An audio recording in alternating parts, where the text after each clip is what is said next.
Bon Christophe, bonjour à toi. Ça va? Ça va, ça va. Les amis, bonjour à tous, bienvenue. Bonjour à tous, oui, bien sûr. Bon Christophe, qu'as-tu encore de Bon, beau à nous écoute, présenter aujourd'hui? De beau, je ne sais pas, ça dépend des goûts. C'est vrai que l'objet est assez design. Particulier, quand même, hein, ouais, Là, c'est une présentation particulière. Oui, oui, oui, oui, oui.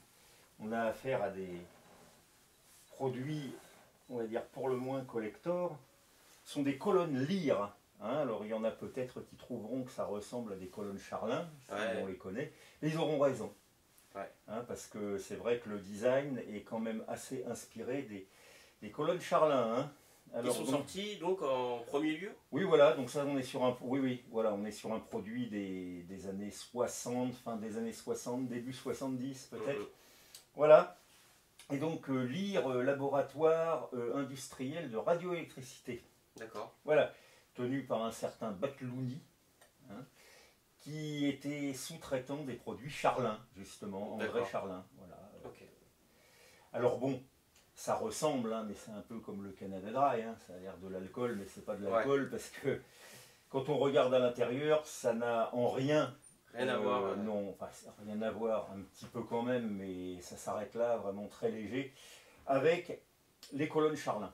Hein, Monsieur Batlouni n'est certainement pas le génie et les compétences de Monsieur Charlin. Hein, donc voilà. Et si tu veux, mon Christophe, ce qu'on pourrait faire, c'est que pendant que tu nous décris, je vienne avec la caméra directement et tu puisses nous décrire un petit peu, parce que là, du coup, nos amis ne vont rien voir. Donc alors attends. Voilà. Hop, on va venir voir de plus près que tu nous parles. Il en est, voilà, exactement. Voilà, là on voit bien. Alors, donc voilà, là, on a enlevé la protection avec la grille et le dessus. Voilà. Hein. Et qu'est-ce qu'on a là-dedans? On a un large bande bicone, donc Audax T21 PA15. Alors PA15, ça voulait dire la plus grosse motorisation. Ouais. Parce qu'il y avait le PA12 en dessous qui était plus petit, et peut-être même le PA10. Voilà. Donc aimant Alnico. D'accord. Aimant Alnico, peint en rouge. Voilà. Et le large bande est épaulé dans les aigus par un tweeter à cône, de chez Audax également, ça doit être le TW 6.5 ou quelque chose comme ça. D'accord, oui. Voilà, qui est ici, donc le large bande, lui, comme son nom l'indique, va y travailler en large bande, hein, il n'est pas filtré, et le tweeter, lui, est filtré par une self qui est montée ici sur cette espèce de traverse, là, un condensateur, qu'on a remplacé d'ailleurs, parce que l'autre était un peu, et par une résistance. Ok. Voilà, par une résistance. À part ça, donc, le large bande résonne dans un tube, là qui doit faire à peu près 80 cm de haut, je pense. Okay. Et à l'intérieur, il y a un évent basse réflexe. Ouais. Et tout en bas, qui débouche. Voilà, qui débouche là, ici, juste, là, voilà, qui débouche là. Et donc, ça permet de bénéficier. Ah oui, d'accord, entre l'embase et le. Voilà, exactement. Ok. De ce qu'on pourrait appeler un effet de sol. D'accord.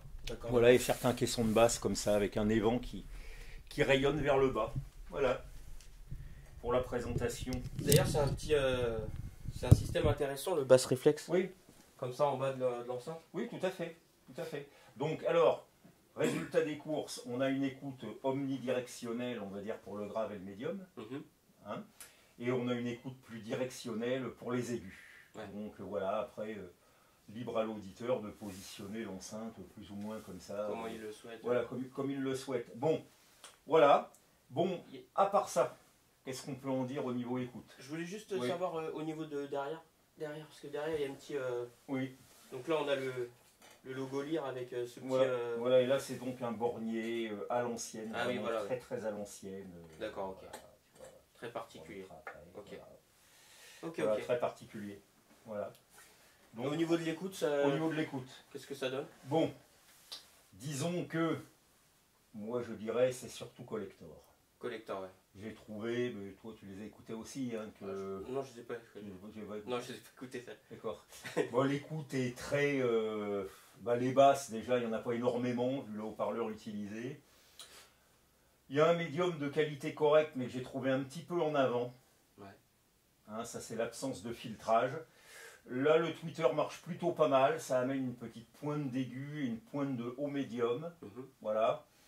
Il aurait peut-être fallu travailler plus sur l'amortissement du coffret, par exemple à l'intérieur, s'il n'y a pas grand-chose, et peut-être sur le filtrage du large bande. Voilà. D'accord. Enfin, en tout cas, d'un point de vue collector, esthétique, c'est très rare. Pour certains, oui, c'est plutôt rare, on va dire, on en voit passer très très peu. Ouais. Et c'est intéressant comme produit. Et bon, personnellement, ce qui me plaît là-dedans, c'est que c'est quand même une société qui a fait en partie la richesse de la haute fidélité française à l'époque, parce qu'il y avait énormément de marques, de petites marques, mais vraiment un très très très grand nombre, beaucoup plus qu'aujourd'hui, qui ont toutes disparu, ou presque, pendant les années 70 et le début des années 80, avec la pression des produits asiatiques, japonais. D'où qu'on dit le déclin dans les débuts 80. Qui arrivait beaucoup, qui arrivait moins cher, qui arrivait plus fiable, qui arrivait mieux fini, etc. Et les constructeurs français se sont vraiment retrouvés à la peine. Vraiment retrouvés à la peine. Alors après, dans les années 80, il y en a qui ont surnagé et qui ont tiré leur épingle du jeu. Du JM Lab. Siar a coulé, je ne sais pas, aux alentours de 85 ou 87, on va dire, racheté ensuite par Audax. Il y a eu Davis qui a émergé de tout ça et qui dure toujours. Qui est toujours présent. Qui est toujours présent. Triangle aussi qui est arrivé.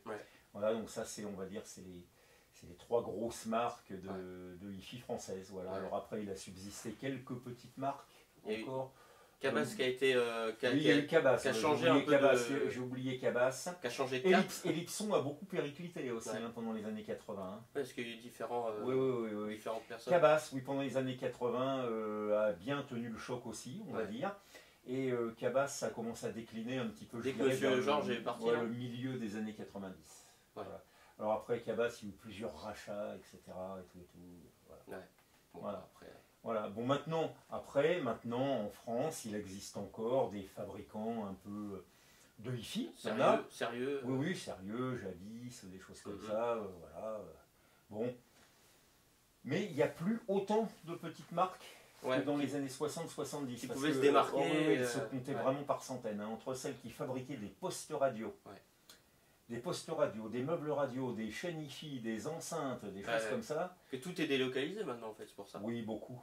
Et je pense d'ailleurs même que Triangle, je ne sais même plus si les HP sont fabriqués en France, ou si ça vient de l'étranger, ou si les caisses aussi peuvent être fabriquées, je crois d'ailleurs, à l'étranger. Voilà. Mais sous cahier des charges bien. Oui, sous cahier des charges, voilà. Focal, je pense, est encore fabriqué en France en grande partie, puisque Focal avait racheté, c'est déjà un moment, Guy Hachef, justement, qui était un fabricant français, et Guy Hachef s'occupe des ébénisteries, qui sont magnifiques sur les produits haut de gamme. Donc, tu en as des enceintes Guy Hachef? De quoi? Guy Hachef, j'en ai eu entre les mains, mais j'en ai pas. D'accord. J'en ai rarement vu, peut-être un ou deux modèles intéressants, mais c'était pas très très intéressant. Dans ce que je connais. Dans ce que je connais. Voilà. Très bien. Donc c'était une belle époque. Voilà, et les enceintes Lyre, elles sont très dans le style de l'époque. C'est un assez beau produit design.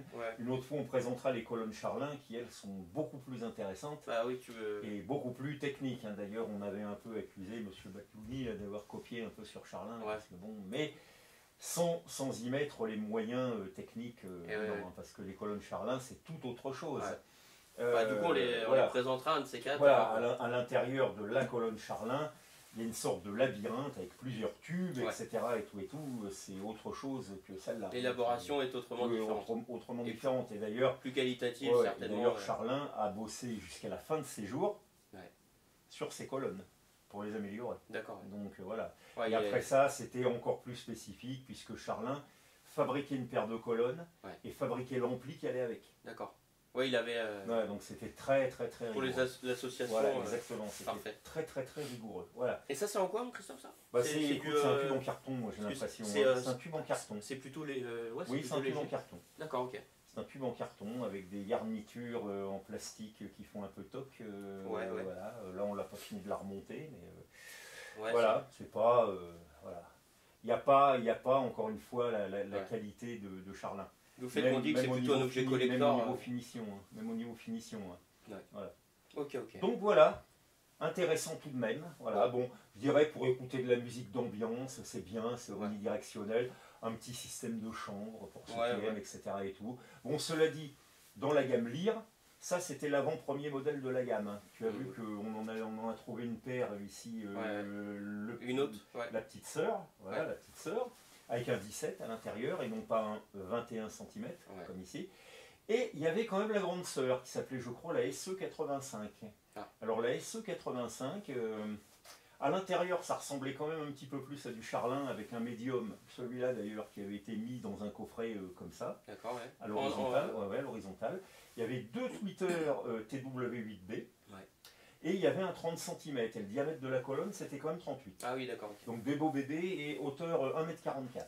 Ouais, donc ça devait être quand même plus... Là c'était quand même plus conséquent. On était peut-être moins dans la musique d'ambiance et là on commençait peut-être à pouvoir atteindre des niveaux sonores un peu plus élevés. Voilà, la colonne prenant je crois 60 watts ou 75 watts. Voilà, avec un rendement très correct.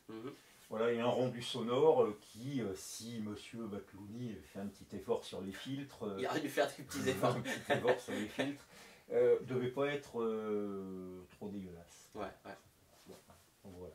Parce que là finalement on n'a que il n'y a qu'un condo. Non, il y a une self, un condo, une résistance quand même. Voilà, pour ajuster le niveau, voilà. D'accord, voilà. Bon. Non. Eh ben mon Christophe, merci beaucoup. Eh ben mais de rien. Merci beaucoup. Et puis les amis. Une fois pour une autre découverte. Eh ben voilà, toujours des belles découvertes. Allez, passez une bonne journée les gars.